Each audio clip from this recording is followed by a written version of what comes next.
The first hours. The car in front of you drifts left, no signal, no brake lights, and hits the guardrail at 40 kilometers an hour.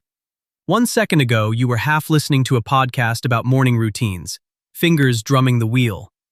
You don't think crash, you think medical. You lean on the horn, nobody moves. Your engine sputters. The RPM needle drops. You tap the gas and nothing answers. The dashboard flickers once and goes dark. All around you on the 6-lane highway, the same thing is happening. 1 car, then 5, then 30. Hazard lights blink on across 3 kilometers of gridlock, orange and slow, like a pulse that's almost gone. You step out. The sky is wrong. Not cloudy, flat white, no depth, a blank ceiling pressed down too close. The horizon has a yellowish tinge you've never seen before. You stand between a Honda and a delivery van, and you can't name what's different until your knees start to go. Your head swims. Not dizzy tired, dizzy wrong. The kind that lives behind your eyes. You grab the Honda's side mirror. You breathe. It doesn't help. 3 cars up, a man is slumped half out of a gray sedan, one arm on the asphalt, door hanging open at a right angle. You take 6 steps toward him and stop. Your legs weigh 40 kilograms each. Someone else is on hands and knees on the blacktop, gasping. You realize you look exactly the same. Your phone is on the passenger seat. You know this. You do not go back for it. Later, you'll learn the number. Atmospheric oxygen dropped from 20.9% to 19.1% in 90 minutes. 1.8%. It sounds small. You couldn't lift your arms. You walk. Away from the cars, away from the flat white sky pressing down. You don't know where. You just walk. Day 1. The gas station is 800 meters from the highway. You count your steps to keep from falling.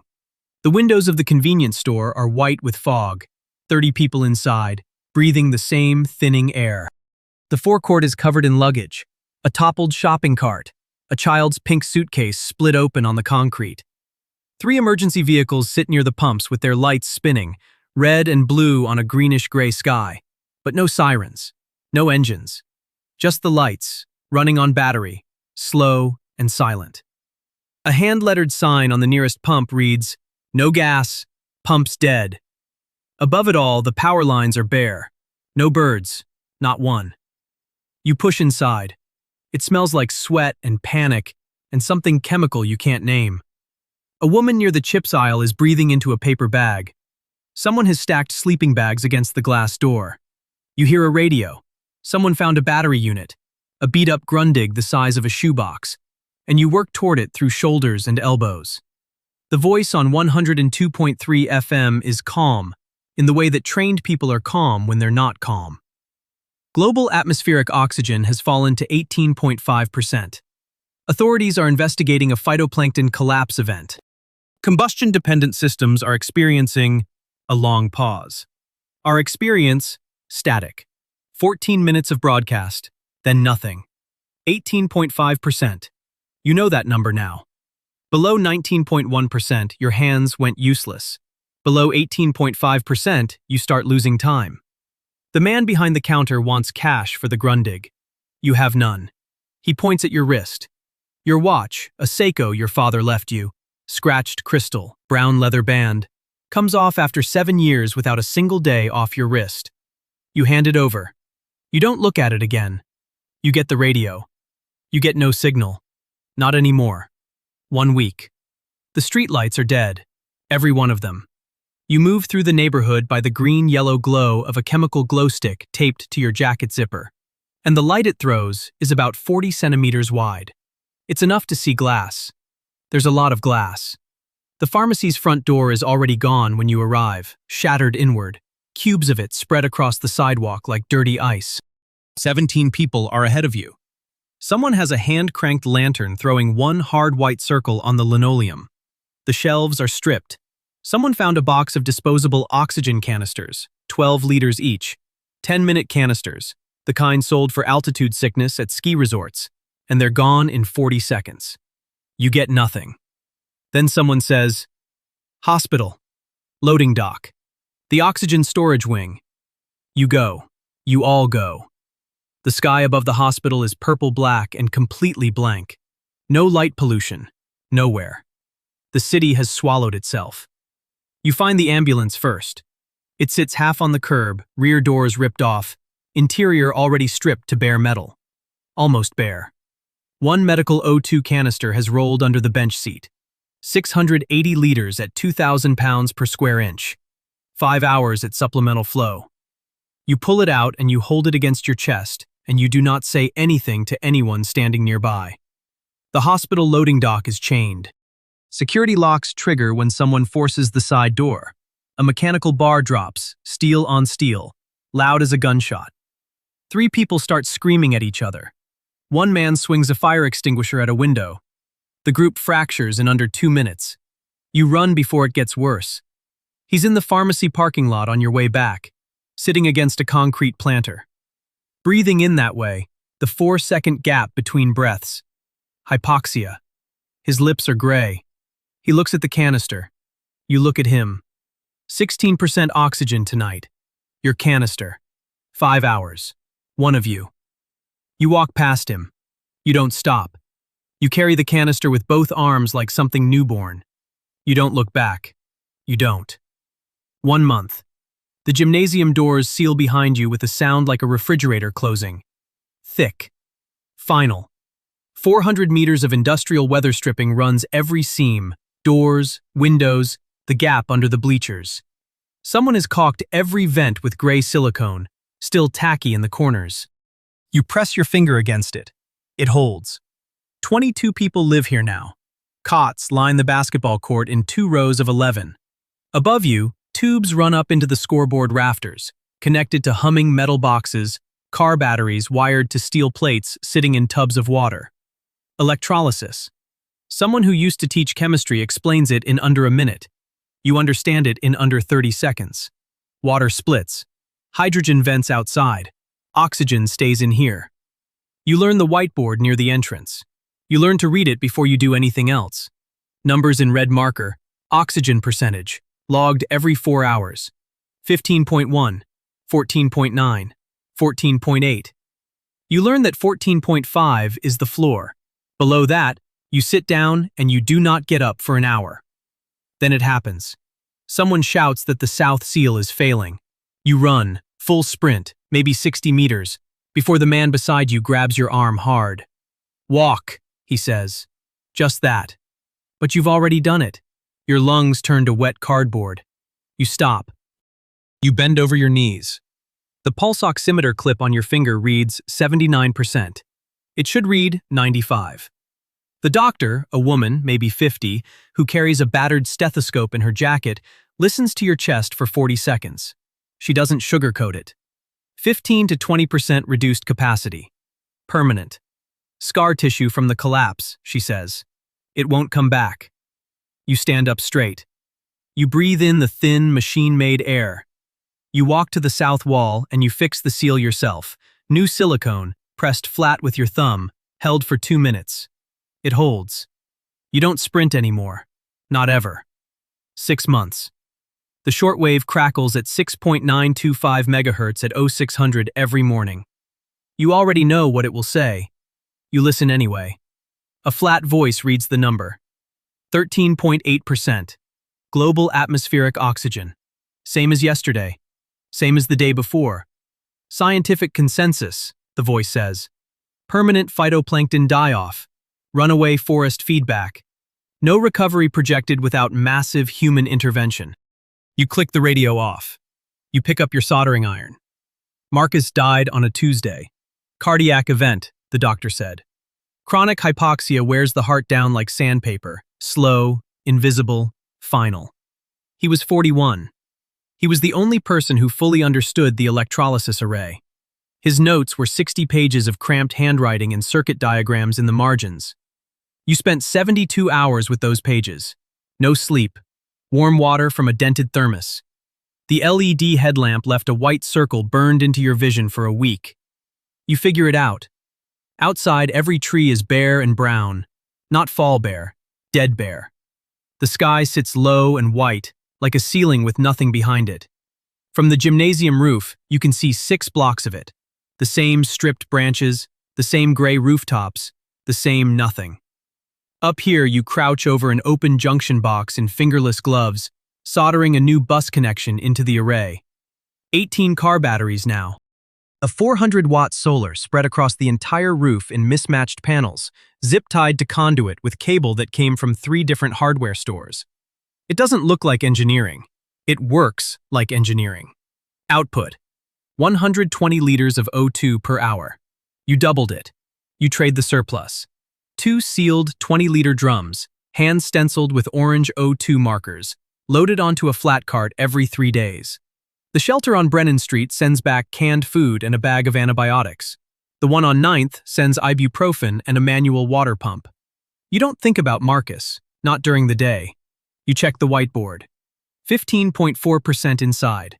You log it in red marker. You move on. The person you used to be would have needed a moment. You don't. 1 year. The shortwave message changes on a Thursday. Not the number. 13.5% now, down from 13.8%, still falling. But what comes after it? A researcher in Vancouver. A recorded transmission, played twice. She says chlorella vulgaris in sealed borosilicate tubes under 365 nanometer UVA light is producing measurable local oxygen gain.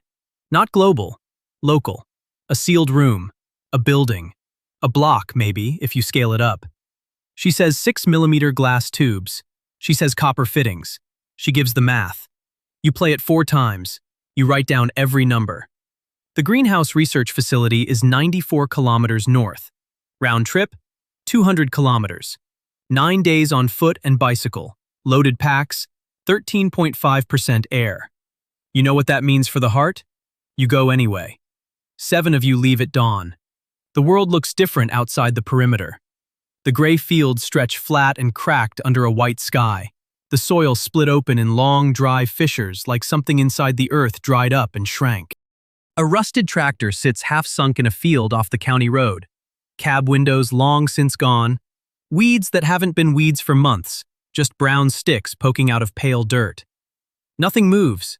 No birds, no wind, just the sound of bicycle tires on cracked asphalt, and 7 people breathing harder than they should. Day 6. A man named Devlin stops pedaling. He sits down on the road shoulder. His lips are the wrong color. You know that color now. By day 7, he is gone. So is the woman who is carrying the copper spool. Her heart simply stops. 11 kilometers from the facility, pack still on her back. You stand there for 43 seconds. Then you pick up her pack. You pick up his. You carry both loads the last 11 kilometers. 41 kilograms total. You count your steps. The greenhouse appears out of the gray like something from a different world. Most of its glass panels are still standing. Inside, through the smeared panes, a blue-violet glow pulses. Rows of UV lamps suspended over long, transparent tubes, and inside those tubes, green liquid swirls slow and alive. Green. You haven't seen green in months. The door is unlocked.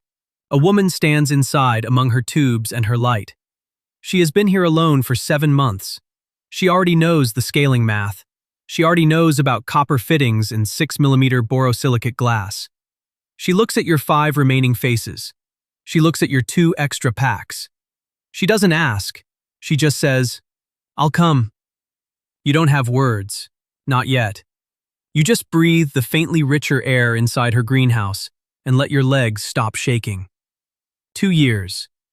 The chalkboard covers the entire east wall now. 8 shelter names in white chalk.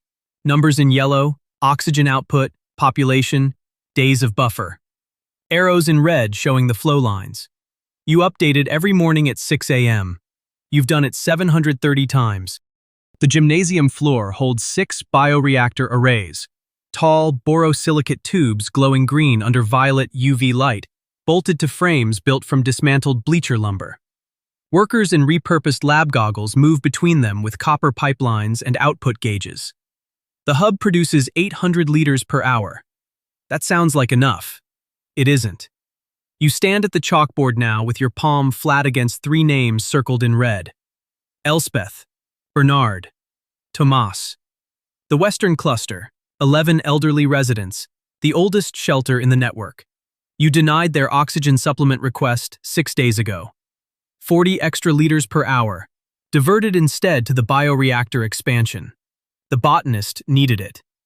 The 7th array needs 3 more weeks to come online. You made the math work. The math killed 3 people. You wrote their names yourself. The chalk felt like it weighed a kilogram.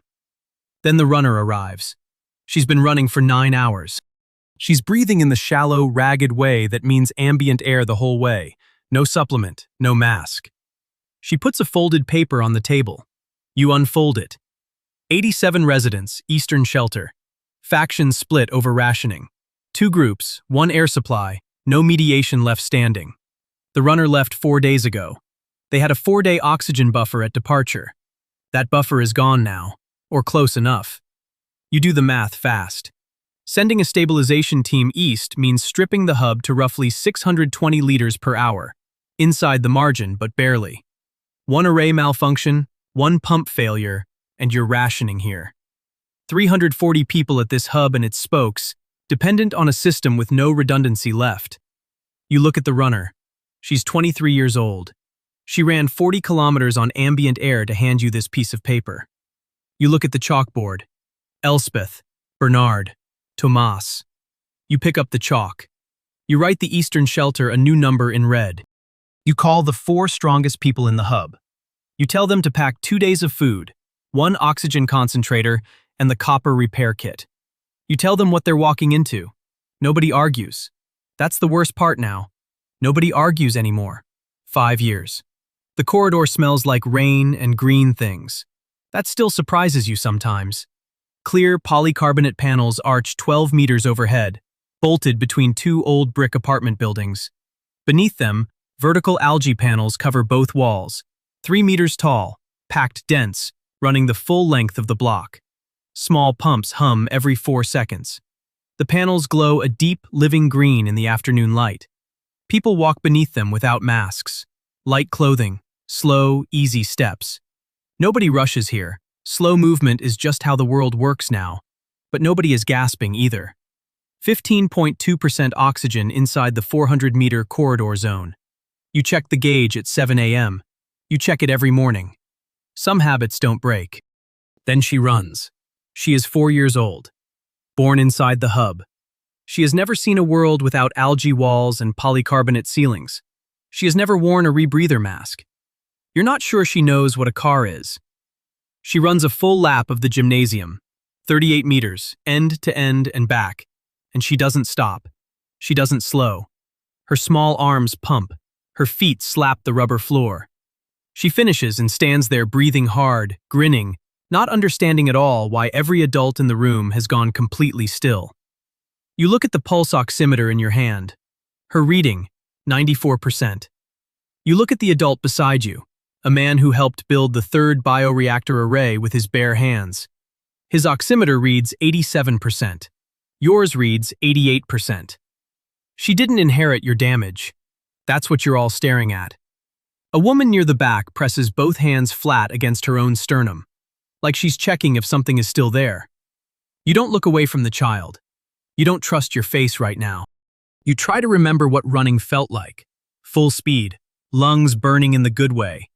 You try to find that feeling somewhere in your body. Not anymore. You built this place on chalk numbers and hard math and names you'll never stop hearing. You built it breath by breath, 40-liter decision by 40-liter decision. And this child, 4 years old, blood oxygen 94%, grinning at the ceiling, she is the proof it worked. She is also a person from a different world than yours. She always will be. You clip the oximeter back onto the equipment rack. You write 94% on the chalkboard. You circle it in yellow. 10 years. The gymnasium library smells like soil and old paper. Shelves line every wall, labeled mason jars of algae cultures, seed packets sorted by genus, handwritten index cards rubber-banded to each jar. Afternoon light falls through one clean window. Outside, the sky is pale and washed out. The thin blue of altitude, nothing like the deep color in the old photographs pinned beside the glass. You've stopped noticing the difference. That bothers you more than the difference itself. The teenager sits cross-legged on the floor doing arithmetic. Graph paper, pencil, 11 pages, dense with small handwriting and pressure curve diagrams, and on every margin, on every blank half page, new numbers. Long division, a homework problem about fractions. You recognize the paper before you recognize what's written on it. 11 pages, blue graph lines. The botanist's original bioreactor calculations, the ones that kept 340 people breathing through the second winter. You know the handwriting. You know the coffee ring on page 4. You stood in a cold room and watched those numbers get written. The teenager doesn't look up. You stand in the doorway, one hand on the frame. Your lungs take a slow, shallow pull. 16.1% out here. Stable for 3 years now. Sea level equivalent of 2,100 meters. Survivable. Permanent. Never going back. Your chest manages it. Gently. Everything you do now, you do gently. You don't say anything. You don't take the paper. The kid was born after the collapse. To them, this is just paper. That's correct. That's how it should work. You look at the photographs pinned beside the window. Sky from before. Saturated blue. The kind that doesn't exist anymore. You look at the pale sky outside. You look at the kid. You had a podcast playing, something about productivity. You were drumming your fingers on a steering wheel. That memory arrives like a fist to the sternum. You let it. You push off the door frame and walk away slowly, the way you walk everywhere now, measured, quiet, using only what you have. Coda. He pauses outside the hardware store, squinting at the sky because the clouds look slightly wrong, a peculiar shade of gray he can't quite name. He shrugs it off and pushes through the door, fluorescent lights humming their familiar tune as he reaches for a shopping cart. Inside, he drums his fingers against the handle, listening to a podcast about productivity hacks, wondering if he has time to grab paint before the afternoon rush. The automatic doors slide shut behind him. Outside, the clouds darken. The sky begins its slow exhale. The cycle continues.